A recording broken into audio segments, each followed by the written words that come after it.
Todo para la gloria de Dios.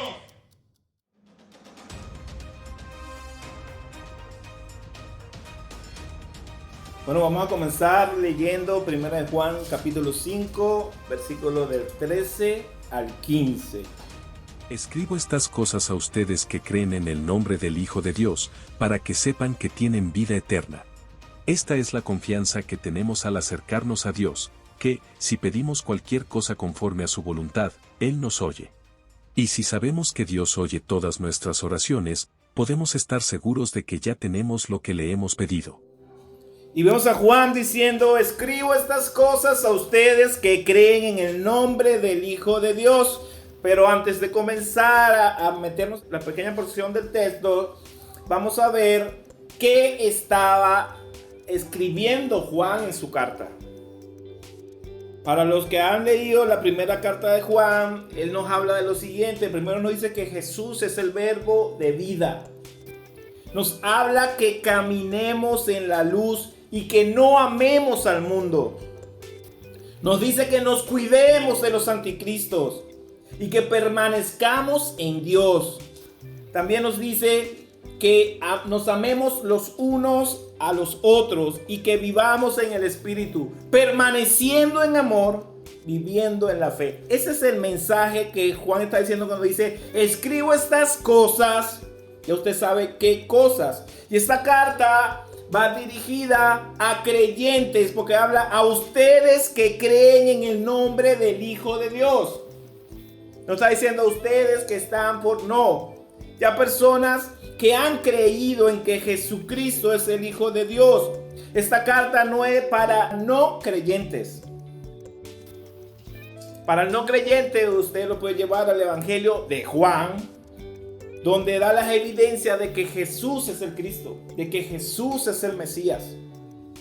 Pero la primera carta de Juan es para creyentes. Aquí da la evidencia de quienes son salvos realmente. Y ahora, ¿qué significa esto de creer en el nombre del Hijo de Dios? Y déjeme relatarle algo que está en el Evangelio de Juan, en el capítulo 20, específicamente en el versículo 26 y 31. Dice que el Señor al resucitar se le apareció a los discípulos, pero ahí no estaba Tomás. Y cuando Tomás llegó, le dijeron: el Señor apareció y vino y lo vimos y lo tocamos, está vivo. Y Tomás dijo: mientras no vea yo la marca de los clavos en sus manos, y meta mi dedo en las marcas y mi mano en su costado, no lo creeré. En el versículo 26 nos dice: una semana más tarde estaban los discípulos de nuevo en la casa y Tomás estaba con ellos. Aunque las puertas estaban cerradas, Jesús entró. ¡Wow! Y poniéndose en medio de ellos, los saludó y le dijo: la paz sea con ustedes. ¡Wow! Y luego dijo a Tomás: tú, pon tu dedo aquí, mira mis manos. Acerca tu mano y métela en mi costado. Y no seas incrédulo, sino un hombre de fe. ¿Usted se imagina la cara de Tomás? Tomás dijo: Señor mío y Dios mío. Porque me has visto, has creído, le dijo Jesús. Dichosos a los que han visto y sin embargo creen. Pero hermanos, muchas veces tú y yo decimos: ese Tomás es bien descarado. ¿Cómo no va a creer si él estuvo con el Señor? ¿Cómo Tomás? No puede ser que él no haya creído que el Señor resucitó. Hermano, pero tú y yo no somos diferentes a Él. Porque necesitamos ver señales, necesitamos ver milagros, necesitamos ver que a un hombre le crece la pierna un poquito más que a la otra y pareja, transforman el agua en vino, que si llueve polvo de oro en la iglesia. Necesitamos ver que a alguien le dé un patatú, una cosa y se cae, que le ponga las manos y se arme un espectáculo para nosotros decir: sí creo. Pero juzgas a Tomás y eres peor que él. versículo 30. Dice, Jesús hizo muchas otras señales en presencia de sus discípulos, las cuales no están registradas en este libro, pero estas se han escrito para que ustedes crean que Jesús es el Cristo, el Hijo de Dios, y para que al creer en su nombre tengan vida. Hermano, tú y yo creemos no por lo que vemos. Tú y yo creemos no por lo que sentimos, que si me hagan llorar, es que no. Tú y yo creemos porque estamos viendo las evidencias en la palabra de que Jesucristo es el Señor, de que Jesucristo es el Mesías, de que Jesucristo es el Hijo de Dios, de que Jesucristo es nuestro Salvador. ¿Qué nos hace creer a nosotros? Romanos 10, 17. Así que la fe viene por el oír, y el oír por la palabra de Dios. A ti lo que te hizo creer, lo que te abrió los ojos, lo que el Espíritu Santo movió para quitarse esa venda que tenías, fue la palabra. Y volviendo a la carta de Juan en el capítulo 5, dice, para que sepan que tienen vida eterna. ¿Cómo yo sé que tengo vida eterna? Bueno, él lo está escribiendo en su carta, porque ya yo reconozco en mi vida que Jesús es el verbo de vida. Ya yo reconozco en mi vida que como Él es la luz, me dijo que yo tenía que ser luz, yo tengo que caminar en la luz. Porque ya aquí me dice Juan en su carta que no debo amar al mundo, porque si yo amo al mundo me constituyo automáticamente en enemigo de Dios. Juan dice en su carta que no cuidemos de los anticristos, porque estos son capaces de engañar, estos son capaces de desviar la sana doctrina para cumplir sus deseos y caprichos. Juan nos dice que permanezcamos en Dios. Él es la vid, Él es que nos da vida. Si fuera de Él no podemos hacer nada. Si permanecemos en Él permanecerá en nosotros. Juan nos dice que nos amemos los unos a los otros, porque esta es la evidencia de que somos discípulos del Señor. Juan nos dice en su carta que vivamos en el Espíritu, porque el Espíritu nos va a dar vida y paz. ¿Acaso la carne nos va a llevar a la muerte? Juan nos dice en su carta que permanezcamos en amor, porque el que dice que anda en Cristo, el que dice que cree en Cristo, el que se hace llamar cristiano, debe andar como Jesús anduvo, y debemos vivir por la fe, porque solo por la fe nosotros vamos a tener salvación. Ahora entendamos cuando dice, escribo estas cosas a ustedes que creen en el nombre del Hijo de Dios, para que sepa que tienen vida eterna.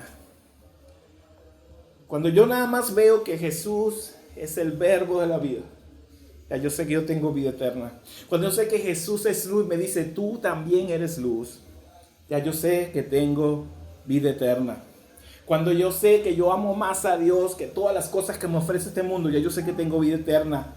Cuando yo me cuido de los anticristos que andan predicando por todos lados y me aferro a la sana enseñanza de la palabra de Dios, yo sé que voy a la vida eterna. Si yo sé que permanezco en Dios, yo sé que tengo vida eterna. Si yo amo a mi hermano, eso es evidencia de que yo amo a Dios, porque yo no puedo amar a Dios y aborrecer a mi hermano. Entonces significa, si yo amo a mi hermano, significa que yo voy a la vida eterna.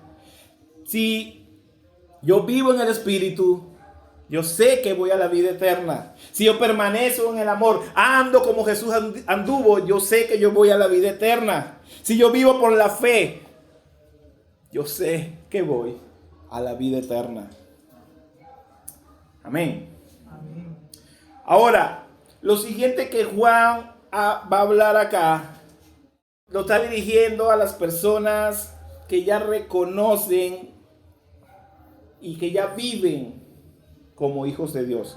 Vea, versículo 14. Esta es la confianza que tenemos al acercarnos a Dios, que si pedimos cualquier cosa conforme a su voluntad, Él nos oye. Pero yo quiero que nos detengamos un momento en la parte que dice, esta es la confianza que tenemos al acercarnos a Él. Hay dos palabras claves aquí que son confianza y acercarnos. Te quiero hacer una pregunta. ¿Puedes confiar ciegamente en Dios? ¿Sí? ¿O no?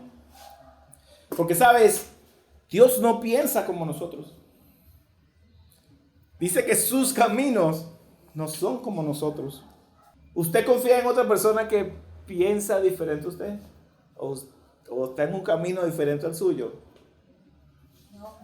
Aquí no. Pero con Dios es diferente. Porque los pensamientos de Dios son para tu bien. Los caminos de Dios son para tu bien. Lo que Dios promete, Él lo cumple. Él no es hombre para mentir. Puedes confiar ciegamente en Dios, porque todo lo que vendrá de Dios para tu vida será para bendecirte. Vea lo que dice Isaías 26:4. Confíen siempre en el Señor, porque el Señor es la roca eterna. ¿Qué? Confía. ¿Qué es la fe? ¿Qué es la fe? La fe es confianza. Esa fe que nos habla, toda la Biblia habla de confiar ciegamente en nuestro Dios. ¿Por qué? Porque es la roca eterna. La roca, ¿qué la va a mover? A la roca, ¿qué le puede pasar? Es eterna, ese es Cristo. Jeremías 17:7 dice: bendito el hombre que confía en el Señor y pone su confianza en Él. Cuando tú vives tu vida confiando en el Señor, eres bendecido, eres bienaventurado, mi hermano. ¿Acaso puedes dudar de alguien que te predestinó? ¿Acaso puedes dudar de alguien que te llamó? ¿Acaso puedes dudar de alguien que te justificó? ¿Acaso puedes dudar de alguien que te glorificó? Romanos 8:30. Y a los que predestinó, a estos llamó, y a los que llamó, a estos justificó, y a los que justificó, a estos glorificó. Eso es lo que ha hecho el Señor con nosotros. Desde antes de la fundación del mundo, ya Dios había pensado en ti y te trajo a este mundo. ¿Y sabe qué? Te llamó. ¿A través de qué? De su santa palabra. Te abrió los oídos para que le escuchara. Te quitó la venda de los ojos para que vieras la verdad. Y a través del sacrificio de Jesús, Él te justificó. Fuiste lavado de todos tus pecados. Fuiste limpiado con la sangre preciosa de Cristo. Y cuando Él venga, vas a ser glorificado. Amén. Ahora, esta confianza que yo tengo en ese Dios que me predestinó, me llamó, me justificó y me va a glorificar, ahora puedo acercarme confiadamente a Él. Antes tú y yo éramos enemigos de Dios. Lo recuerda, cuando estábamos muertos en nuestros delitos y pecados, levantamos nuestro puño en contra de Dios. Pero Jesús vino a reconciliar a la humanidad con Dios y nos otorgó paz con Él. Romanos 5:1-2 dice: hemos sido justificados. ¿Hemos sido qué? Justificados. Mediante la fe. Y tenemos paz con Dios. ¿Tenemos paz con quién? Con Dios. Por medio de nuestro Señor Jesucristo. También por medio de Él y mediante la fe tenemos acceso a esta gracia en la cual nos mantenemos firmes. Así que nos regocijamos en la esperanza de alcanzar la gloria de Dios. Y wow. Ahora nosotros podemos entrar confiadamente al trono de la gracia. Podemos acercarnos confiadamente al trono de la gracia. Esta es la confianza que tenemos al acercarnos a Dios. Puedes acercarte confiadamente. Y antes de llegar a la parte de que si pedimos conforme a su voluntad, yo quiero que usted entienda algo. Porque cuando hablamos de la voluntad de Dios, decimos: ¿y cuál es la voluntad de Dios para mi vida? Y uno preguntaría: pero ¿de cuál voluntad me estás hablando? Hay una voluntad de Dios que es soberana. Hay una voluntad de Dios que es revelada. Hay una voluntad de Dios que es disposicional y hay una voluntad de Dios que es oculta. Entonces, cuando usted dice: ¿cuál es la voluntad de Dios? ¿Cuál de las voluntades de Dios? Y te explico. Porque nuestra mente humana es muy limitada para lograr entender cuál es la voluntad de Dios. Y no alcanzamos a comprender los propósitos celestiales de su magnitud, ¿verdad? Vea lo que dice 1 Corintios 2:10. nos enseña que el Espíritu Santo lo examina todo, hasta las profundidades de Dios. ¡Wow! Y el mismo Espíritu que procede de Dios está en nosotros para que entendamos lo que por su gracia Él nos ha concedido. Tú no puedes entender la voluntad de Dios sin el Espíritu Santo, ¿sabías? Y vamos a ver un poquito más profunda estas voluntades. Y no es que sean varias voluntades, no es una voluntad, pero está, vamos a decirlo así, como segmentada. ¿Cómo? Bueno, la voluntad decretiva, o conocida como la voluntad soberana de Dios. ¿Cuál es esta voluntad? Es la voluntad que se cumplirá independientemente de nuestras acciones. Un ejemplo, el pecado de Adán y Eva. ¿Usted cree que eso fue un error de Dios, que a Dios se le escapó? ¡Ay, berro! Ahora se echó a perder eso ahí. No, hermano, está la voluntad de Dios.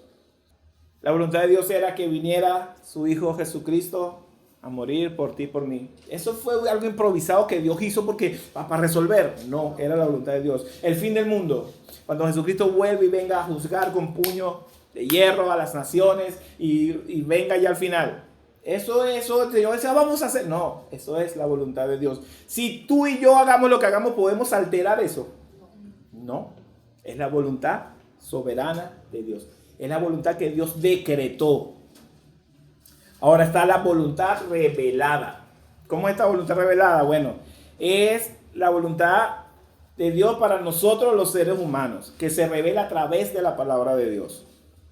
Incluye cosas como amar a Dios con todo nuestro corazón, alma, mente y fuerza. Y a nuestro prójimo como a nosotros mismos. Esa es la voluntad de Dios revelada. ¿Qué quiere Dios? Que lo amemos. Él nos está diciendo, ámeme con todo su corazón, con toda su alma, con toda su mente, con toda su fuerza, y amen a su prójimo como ustedes mismos. Es algo que Dios, que es la voluntad, es el deseo de Dios para nosotros. Pero ahí nosotros luchamos con esa voluntad revelada. ¿Sabías? Y sabías que luchamos con mucha la voluntad revelada de Dios en su palabra. Cuando Dios dice, hagan esto, nosotros hacemos aquello. Hagan aquello, nosotros hacemos lo otro. Hagan esto y nosotros seguimos haciendo cosas. Ahora está la voluntad disposicional. Que esta voluntad de Dios va en circunstancias específicas de nuestra vida. La voluntad disposicional de Dios no siempre está muy clara, mi hermano. ¿Cómo es esto? Situaciones en tu vida que tú no entiendes, pero que está obrando para bien. Oye, ¿por qué me estará pasando esto? ¿O por qué me estará pasando lo otro? ¿O por qué pasaría esto? Tú no entiendes el por qué está pasando, pero sabes que Dios está en el asunto y que al final todas estas cosas te van a ayudar para bien. Y está la voluntad oculta de Dios. Y usted, ¿qué? ¿Tiene una voluntad oculta? Lo que el Señor decretó, cuándo y dónde va a pasar, pero solo lo sabe Él. Ejemplo, el fin del mundo. ¿Quién levanta la mano y me dice cuándo es el fin del mundo? ¿Alguien lo sabe? Nadie lo sabe. Ni Jesucristo lo sabía. Yo puedo decir, este fue escogido para salvación y este para... No. Son la voluntad oculta. Eso lo sabe solo Dios. Entonces vemos cómo se constituye, ¿verdad? La voluntad de Dios. La voluntad de Dios se constituye en su voluntad soberana o dada por decreto. Se constituye en la voluntad revelada. Se constituye en la voluntad disposicional y se constituye en su voluntad oculta. Ahora sí, vámonos otra vez a la carta de Juan y vamos a ver qué quiere decirnos él cuando dice, si pedimos cualquier cosa conforme a su voluntad, Él nos oye. Porque no es así como se nos pinta en algunas iglesias que dice, es que si tú lo dices en el nombre de Jesús, todo lo que pidas se te va a conceder. Y la gente cree eso, que eso funciona así. Pero déjame decirle algo. ¿Para qué existimos? Para darle gloria a Dios. para darle gloria a Dios. ¿Y cómo yo le doy gloria a Dios? Cumpliendo su voluntad. Conforme a su voluntad. Es conforme a lo que Él dice. Es conforme a lo que Él estableció. Es conforme a lo que Él reveló. No es conforme a tu voluntad. No es conforme a tus caprichos. No es como tú quieras. Es como Dios dice. Es como Dios estableció. Es como Dios lo reveló. Es como Dios quiso. Vea. En las iglesias hoy en día te enseñan así. Tú tomas la Biblia, la sobas y te va a salir un genio. Y te va a decir, hola, soy Dios.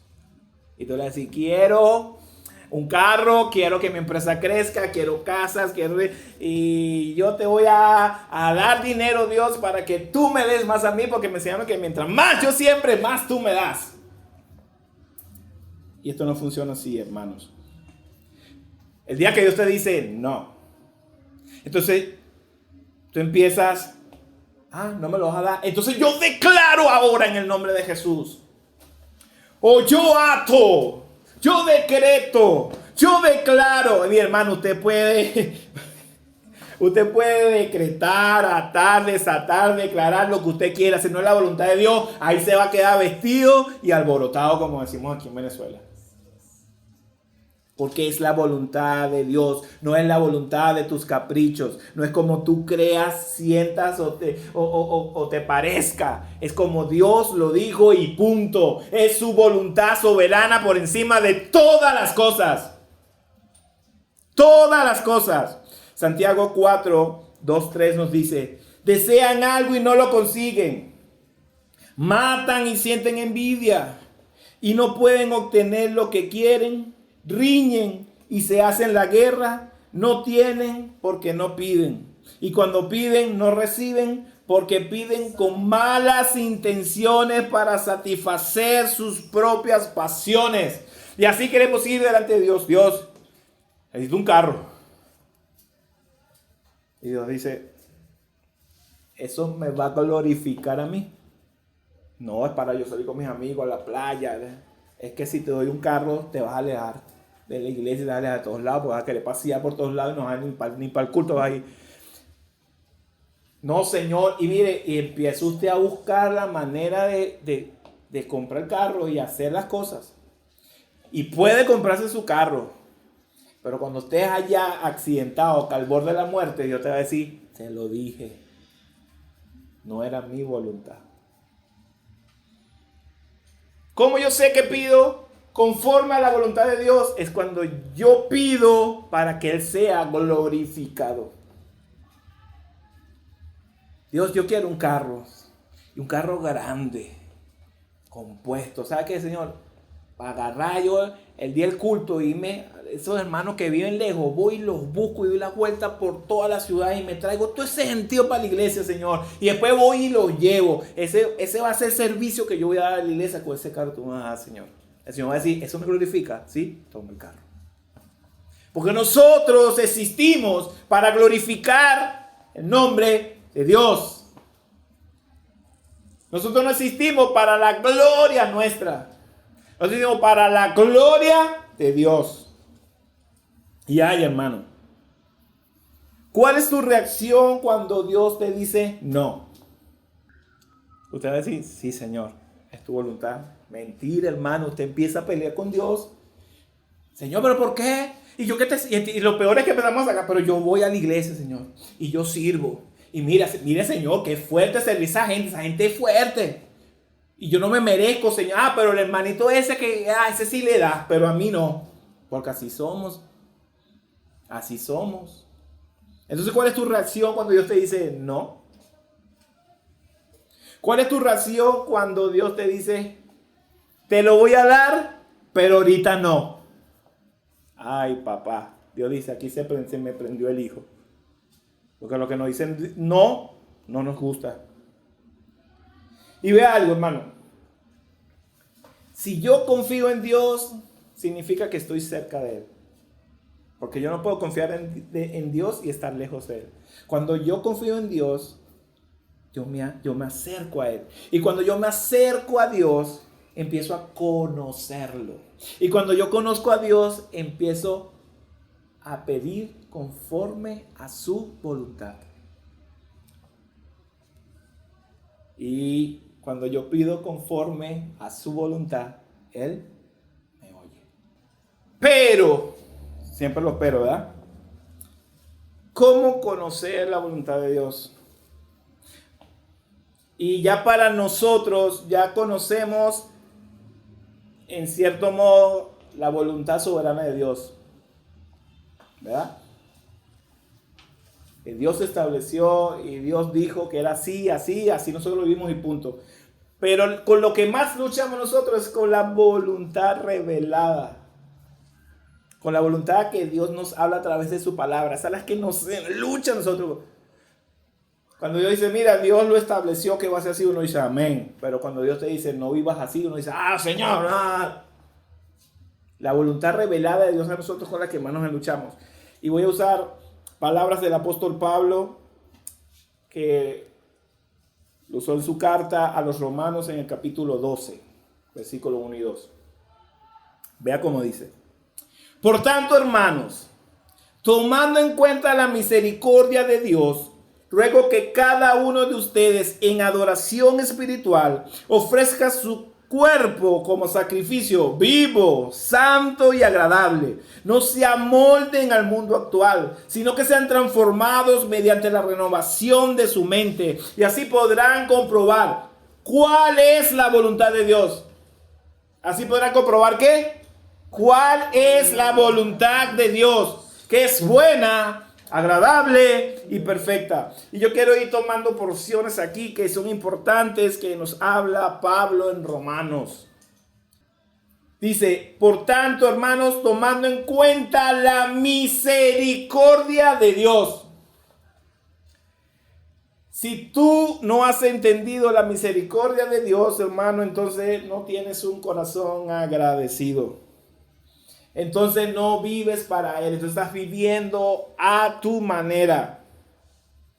Porque cuando tú entiendes la misericordia de Dios, entonces vive conforme a su voluntad. ¿Sabes por qué? Porque tienes un corazón agradecido. La voluntad de Dios es que por su gran misericordia, Él nos quiso dar salvación. Gracias a la misericordia de Dios, y esto se lo dije antes, Él perdona nuestros pecados pasados, presentes y Él no te perdona algunos pecados, Él te perdona todos tus pecados. Gracias a la misericordia de Dios, tienes su Santo Espíritu viviendo en ti. Gracias a la misericordia de Dios, hoy puedes decir que vas a la vida eterna. Gracias a la misericordia de Dios, Él te da todo lo que tú necesitas para agradarle. Pablo dice, por tanto, tomen en cuenta, primero que nada, la misericordia de Dios. Porque cuando tú estabas muerto en tus delitos y pecados, cuando tú no eras nada, cuando tú no valías nada, fue su misericordia. Fue su gracia quien fue y te sacó del lodo y de la muerte y te vino a dar vida y te hizo libre y te justificó, te lavó con la sangre de Cristo y hoy puedes decir que eres hijo de Dios. Entonces, toma en cuenta primero que nada la misericordia de Dios. Continúa diciendo, les ruego a cada uno de ustedes, o sea, tomen en cuenta ahí mis palabras, no, les estoy rogando que me presten atención en adoración espiritual. Usted va a decir, ya hermano, ¿qué es eso? ¿Cómo ha quedado? ¿Qué es su adoración espiritual? Otra versión le dicen en su culto racional. Se refiere a una adoración verdadera y genuina. ¿Han escuchado, verdad, cuando nos dice la palabra que el Padre está buscando verdaderos adoradores que lo adoren en espíritu y verdad? ¿Por qué está buscando? Porque no hay, no se consiguen, son muy pocos. Hay tantos adoradores de cualquier cosa en este mundo, cualquier cosa, Pero adoradores de Dios hay muy pocos. Porque son aquellos que dan una adoración verdadera, en espíritu y en verdad, y genuina al Señor. Es una adoración que proviene de un corazón que ama a Dios con todas sus fuerzas, con todo su corazón, con toda su mente. Y es coherente con la enseñanza de la palabra. Yo no puedo adorar al Señor sin saber, sin tener el conocimiento de la palabra. Yo adoro al Señor según el conocimiento que yo tenga. Mira, si usted no conoce nada de Dios, su adoración va a ser crítica, ¿oyó? Pero mientras más usted conoce a Dios y más le sirve y más está con Él, su adoración cada vez va a ser más. Yo no puedo decir que adoro a Dios si vivo la vida haciendo lo contrario a lo que me dice su palabra. Y vean lo que dice adoración espiritual. Ofrezcan su cuerpo como sacrificio vivo, santo y agradable a Dios. Vivo, o sea, ofrezco mi cuerpo, mi ser, mi vida. Vivo, mi vida la ofrezco para Él. Vivo apartado para Él, santo, haciendo lo que Él me manda. Hermano, ¿no lo ve? Ofrezcan su cuerpo como sacrificio. Vivo, viva su vida para Él. Santo, viva apartado para Él. Y agradable a Dios, haciendo su voluntad. Después continúa diciendo, no se amolden en este mundo actual. Pero si yo vivo imitando las corrientes de este mundo, si vivo aplaudiendo todo lo que veo por internet, si vivo escuchando cosas locas de aquellos que creen que tienen la interpretación de la palabra del Señor, hermano, tú no vas a conocer nunca la voluntad de Dios. Vea lo que dice primera de Juan 2, 15 y 17. No amen al mundo, ni lo que hay en el mundo. Si alguno ama al mundo, el Padre no está en él. Porque todo lo que hay en el mundo, o sea, los deseos de la carne, los deseos de los ojos y la vanagloria de la vida, no provienen del Padre, sino del mundo. Y el mundo pasa y sus deseos, pero el que hace la voluntad de Dios permanece para siempre. Santiago 4:4. Oh, gente adúltera, ¿no saben que la amistad con el mundo es enemistad con Dios? Si alguien quiere ser amigo del mundo, se vuelve enemigo de Dios. Así que si tú andas sonriendo en el mundo, si tú andas coqueteando en el mundo, ay, hermano, entonces usted es enemigo de Dios. Continúa Pablo diciéndole a los romanos, sean transformados mediante la renovación de su mente. Pero ¿cómo yo renuevo mi mente? Viendo Netflix, viendo HBO, viendo las series estas que no sé, que no hay series buenas. Todas las series te meten X cantidad de pecado. Debemos ser transformados es por el poder de la palabra de Dios. Esto es lo que va a renovar tus pensamientos. No lo que te estás metiendo por ahí por internet. No lo que andas viendo, lo que andas escuchando. Es la palabra de Dios que va a renovar tu pensamiento. Es la única manera de yo conocer la voluntad de Dios. Fuera de aquí, yo no voy a conocer la voluntad de Dios. Esta escritura es inspirada por Dios. Soplada por Dios. No como dicen muchos, sí fue escrita por hombre. Escrita por hombres, pero inspirada por Dios.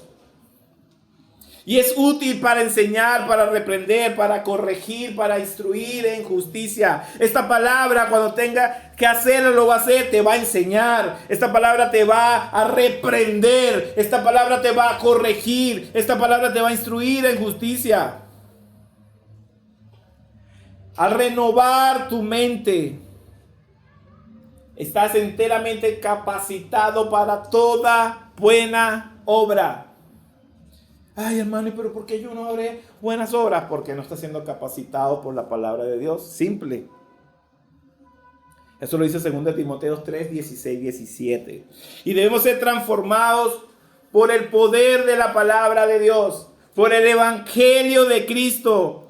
Porque el evangelio de Cristo, decía Pablo, que es que poder. El evangelio de Cristo es el único que puede transformar la vida del ser humano. Usted puede comprarle a alguien todos los libros de autoayuda, de autoestima, de auto, lo que usted quiera. Pero nada de eso le va a salvación. Nada de eso va a ayudar al hombre a seguir adelante. El ser humano se mete en cosas y cada día está más frustrado. ¿Sabe por qué? Porque rechaza el mensaje del evangelio.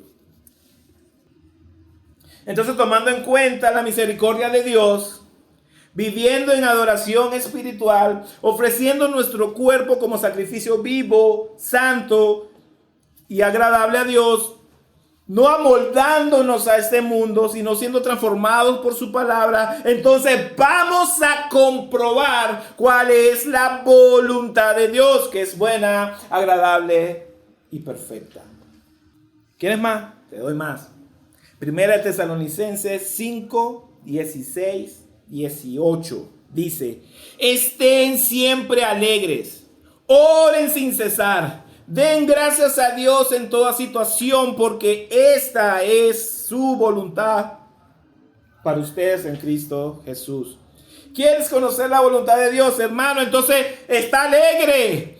Ora cuando tú puedas. No, ora sin cesar.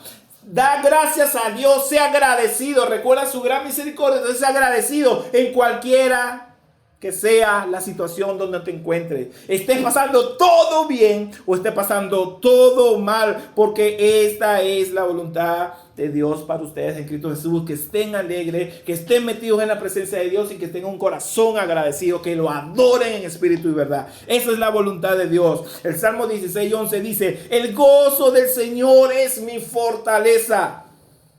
Necesitas meterte en oración. Pasar más tiempo con Dios que con tu celular. Pasar más tiempo con Dios que con la computadora. Pasar más tiempo con Dios que con tus amigos. Pasar más tiempo con Dios que cualquier otra cosa. Lo primero en tu vida, lo que tú tienes que dedicar más tiempo es a pasar tiempo con Dios.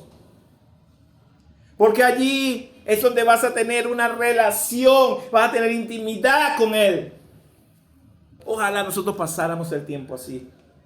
Y no fuera el celular, sino fuera la Biblia. Yo le aseguro que este mundo fuera otro.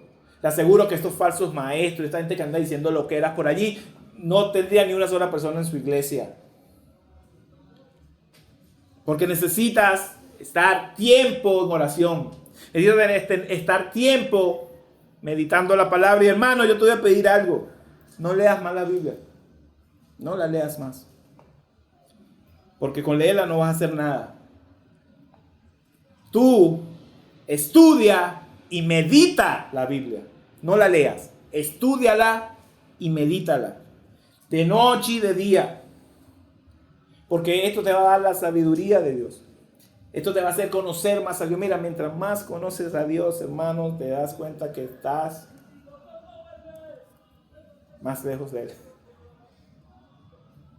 Mientras más conoces a Dios, te das cuenta que más necesitas de Él desesperadamente. Y pídele a Dios siempre: Señor, muéstrame cuál es tu voluntad. Mira, y la gente a veces quiere abrir la Biblia y dice: ¿será que tomo el trabajo o no tomo el trabajo? Y hermano, no. La voluntad de Dios está establecida en su palabra. ¿Verdad? ¿Cómo yo puedo tomar una decisión? Pues no sé, ¿tomo el trabajo o no tomo el trabajo? ¿Cómo yo sé que es la voluntad de Dios ese trabajo? Cuando ese trabajo no me interrumpe mi relación con Dios. Si ese trabajo me van a pagar mucho, wow, sí, es muy buen el sueldo, pero no voy a poder ir al culto, no voy a poder participar en la iglesia, no voy a tener tiempo para leer la Biblia, no voy a tener tiempo para orar. No agarre ese trabajo. No es la voluntad de Dios. Hermano, pero es que Dios no te lo puso, se te está poniendo el diablo para apartarte de Dios. No busques en la Biblia que Dios diga: no tomes el trabajo, o sí toma el trabajo. Ay, ¿será que me hago novia de ese muchacho? Señor, ¿cuál es tu voluntad? Muéstrame. El Señor dice, ¿es cristiano? No. ¿Sus padres son cristianos? No. Entonces no. No. Tu palabra dice, no se unan en yugo desigual. Señor, pero a mí me gusta y tu voluntad no es, tú me lo mandó, Dios no te lo mandó, te lo mandó el diablo. Primera Tesalonicenses 4:3. Dice que la voluntad de Dios es nuestra santificación. ¿Recuerda cuando hablamos de santificación? La voluntad de Dios es que seamos santos porque Él es santo. Él es santo. Y Dios no es santo, sino es santo, santo, santo. Nuestro Dios es el único Dios. No hay nadie como Él. Y Él quiere que tú vivas de la misma manera. Que tú vivas apartado para Él. Que tú vivas en función a Él. Que tú vivas para Él. Que tú cumplas el propósito por el cual fuiste creado. ¿Cuál fue? Darle gloria a su nombre. Servir al Dios que creó el cielo y la tierra. Que creó el universo. Que creó lo visible, lo invisible. Es que te vayas santificando. Cuando Dios dice, Javier, no es por ahí, es por aquí, es porque Dios me está haciendo vivir como Él me está ordenando vivir. No porque Dios dice, te voy a hacer una maldita, te lo voy a quitar. No. Dios dice, no. Esta no es mi voluntad. Mi voluntad es que sea así. Y mire, hermano, cuando Dios dice, es así.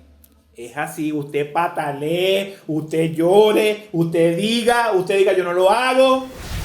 Porque no es lo que tú y yo querramos. No es lo que tú y yo deseemos. No es lo que tú y yo sintamos. Es lo que Dios dijo que era y punto. El versículo 15 de la primera carta de Juan capítulo 5 depende grandemente del versículo 14. Y vuelvo a leerlo. Escribo todas estas cosas a ustedes que creen en el nombre del Hijo de Dios para que sepan que tienen vida eterna. Esa es la confianza que tenemos al acercarnos a Dios. Que si pedimos cualquier cosa conforme a su voluntad, Él nos oye. Y sabemos que Dios oye todas nuestras oraciones. Podemos estar seguros de que ya tenemos todo lo que hemos pedido. Y si sabemos que Dios oye todas nuestras oraciones, podemos estar seguros de que ya tenemos todo lo que hemos pedido. Y Juan aquí nos está diciendo, bueno, ya tú oraste según tú, bajo la voluntad de Dios. Ahora sabes que Dios te escuchó y que ahora vas a tener lo que... No. Aquí nos está diciendo que Dios te va a dar lo que tú pediste. Dice, podemos estar seguros de que ya tenemos lo que hemos pedido, conforme a su Salmo 34:15 dice, los ojos del Señor están sobre los justos y sus oídos atentos a sus oraciones. Si yo estoy pidiendo conforme a la voluntad del Señor y sigo hacia arriba el versículo, es porque ya estoy cerca de Él. Es porque ya lo conozco. Es porque ya tengo confianza. Entonces ya estoy viviendo justamente como Dios lo demanda. Entonces Dios va a estar atento a mis oraciones. Todo lo que yo pida, yo no voy a pedir conforme a mí. Ay, Señor, dame esto para... No, yo voy a pedir conforme a Él. Oye, Señor, te pido o necesito esto para ti, no para mí. Hermano, escúchame. Tienes que aprender a renunciar a ti. Nosotros somos muy egocéntricos y siempre somos yo y yo quiero esto para mí y yo quiero lo otro. Y yo como músico, como informático, siempre quiero una computadora nueva, siempre quiero un instrumento nuevo, siempre quiero esto nuevo. Pero yo quiero. Mi pregunta es, ¿Dios quiere? Digo, Señor, y si logramos tener esto así, para alabarte, para glorificarte, o si nos das esto así para tu gloria, para hacer para el evangelismo, no, es que normalmente nosotros vamos delante de Dios y Señor, dame, gracias. ¿Tú crees que Dios no conoce tus necesidades? Que Dios no sabe cuál es su vida. Dice su palabra que antes de que nosotros vengamos a la presencia de Dios, Dios ya sabe que vienes a pedir, o que vienes a dar gracia, o que vienes a suplicar. Dios ya lo conoce. Pida conforme a la voluntad de Dios y no conforme a su voluntad. Y si llegas a pedir conforme a tu voluntad, porque nos pasa, no crea que sí, que yo cuando oro, no, usted siempre va a estar su voluntad por ahí brincando, ¿verdad? ¿Cuál es la diferencia cuando yo estoy cerca de Dios? Cuando yo tengo confianza en Dios, que cuando yo pido conforme a mi voluntad, Dios me dice no, yo entiendo. Digo, está bien, Señor. En tu tiempo, si es tu voluntad, y si no, no es no y no. Yo no me pongo a discutir con Dios, ni a negociar con Dios. Bueno, voy un día más a la iglesia si tú me... No, ¿qué es eso, hermano? Yo no oro a Dios ordenándole. Dios, te ordeno ahora porque ese declaro, ese decreto, ese yo ato y desato, ahí le estoy ordenando a Dios. Yo no oro así. Yo oro entendiendo que lo mejor que Dios va a permitir en mi vida es su voluntad, que es buena, agradable y perfecta. Tienes la seguridad de que Dios oye todas tus oraciones y que Él te dará lo mejor para ti.